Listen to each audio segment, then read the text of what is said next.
हाँ, कितना सुघर मैगी बनैनी हो एकदम गरम गरम मसाला डाल के। हमार भतीजा कहेला ये फुआ तोहरा हाथ के मैगी खा ली ना तो 5 स्टार होटल फेल। गांव घर कहले अपन भतीजा को बड़ी माने नी बड़ी मान। ए के बा हेने का बन रे की चुआ हले का की चुआ हमारा ने किचवी खयो जो ना खाई जाला ठीक बा। और बता दे नी रानी चाट गली कराही निमन चीज का रे देखा हमार भतीजा बात नो कहले विदेश में बीजा हो पगरल हो। अरे छछुंदर पिज्जा बर्गर ऐसा होला। एकर नाम मैगी है मैगी। थरिया में धक द। आहा का गरम गरम डलले बनी का गमका त पूरा गांव जान गेलु कि हम का बनैले बनी बेरा। खाइ में हमार भतीजा ले पढ़ाई दे करके दो गोरो लागले तू तार ले छोड़ बता तू गोड़ लगबू कू तार गोड़ हित लगबू हित गन बरे न हो जाला हो। तू ओकर भौजी है वो तारा के पहला बार देखी कपार पर लुगा लेके आ बढ़िया से संस्कारी बन के आ तब ओके खियै है ठीक बा। हां हित का के ना बकी रहे हम खिया ले जहां पे जनी जाई है माज द तू खा ल कोनो जरूरत नहीं मोए अपन भतीजा खातिर भर कराई बने बनी जा खाई फिर जा का जा मम्मी माज दे ला रानी तू ही देखा बड़े से प्यार से खिया मीठी मीठी बात बोल बोल कर ठीक बा। पर मन बिटिया में से खाना सरी चिनिया हम हाई दे ही तोहरा के हाई खा ले दिया हाई हम तू खा ले के अचार दे दे पची खाना हलवा हकी अचार दे हम जाते ही लेके खुद इतना चटक मटक मसाला डाले मैंने क्या अचार की जरूरत नहीं के डर लगता कहीं छिनरी हमार भतीजा संग छेड़छाड़ मत करे रुको तो के हुआ कहले कि बचावा मुर्गा मछली खसी भेड़ा खइते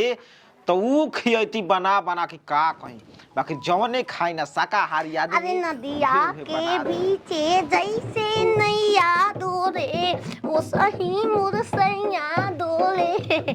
बुझा तक साइकिल में हवा भर तड़ू पंप मार तड़ू कहा पिज्जा हो देख कहते रहनी हो फुआ एकदम मस्त चीज बनौले इधर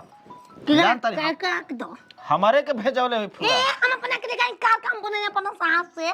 कसक दे दी तो फुआ का बनावती है एक घंटा से। कौन फुआ अरे ललझरिया फुआ कौन ललझरिया ललझरिया कौन ललझरिया हमार फुआ हिय तू की हो ओकर भतीजा पाहुन जी आई हो जीजा अरे हम जीजा उजा ना हई का लगबो ए का तो होता कबे से हमार छुबत का वाले रे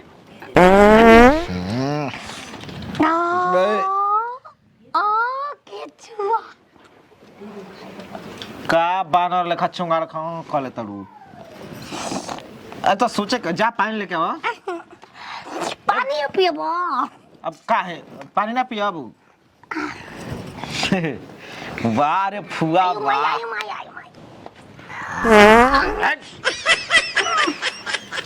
तहार हम जान तनी गैस बनौले बा जा फ्री हो जा। ए सुनो ना ता नाम का हो हमार हो भूमेश्वर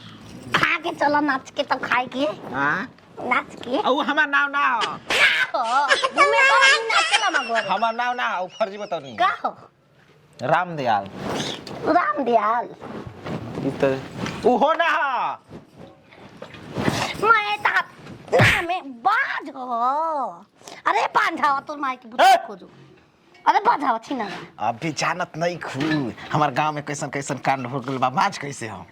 बिना बियाह के कई गो लेके बंसा हमर नाम से घूमे ना सा तू ना से ऊ अपन प्रूफ कइले हैं कि हम बानी कि ना ऊ हम सही बानी ए बाज आदमी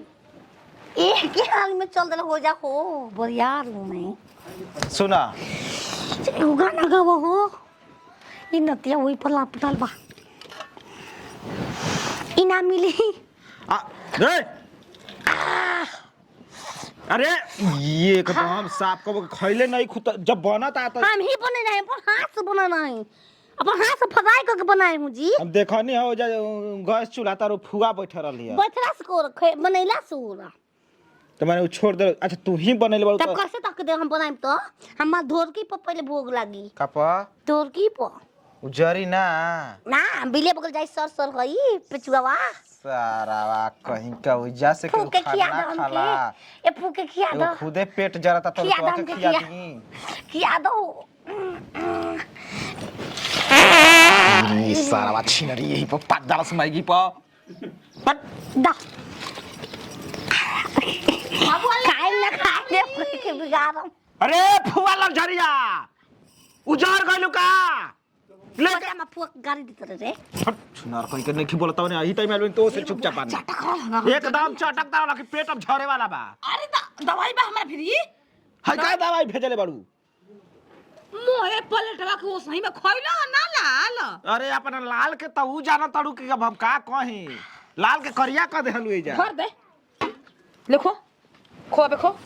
इनकरा कैसे खा कैसे ना खाई? कैसे खा ए भैया फुआ के मत मारो दुलरुई फुआ हिया ई जाले त पूरा गांव एकदम हम जाके तेजुआ घर खाए रे के अंता हम कतना सिखा खाने छिना देख ला हमके कैसे कैसे खा जा थोड़े में धो के भोग लगे वाला बा ढोलकी में भोग लगी ए फुआ हम चुपचाप लाजे लहजे ना कर छिनरी पागल भी ओहिया का बताई बाबा पागल छिनारी पागल भी ले रे राज से कदम दे दो अरे फुआ सुन कहा रे ई कुजागहा मारत या कहीं ट्रेन में हेतर हेतर क के मांगत ना न रहे चुप रह सब देखा- माई बाप के कहिलै कि ये देख एकर बाप समझावत ना रे एकर बाप बियाह केले के बाद बतैलस अच्छा हाथ में सुधर गिर गेलस ये तब कहतनी कि दूसरा के इनार पर पानी भरे वाली फुआ समरसेबुल कौना पैसा लेकर आ ले हलस यही कुल दहेज के पैसा से तू ही करौ हंस त गांव घर हंसबे न करी बताओ तन की कमे बुद्धि वाली ये रही बहुत चम्मच ना खइले ह माने हई कुल गीला सिला ना रही तो हमके ती मैं कितना लगी छुआ ही ना दलसिया प्लेट अपना हाथ में रहता हमारा हाथ में वही ना देलसिया बाकी देख फुआ खाइए के हम जाइब दूसरा प्लेट में लिया न तू लूरगर बाला छीन के गप गप मार देला सर सर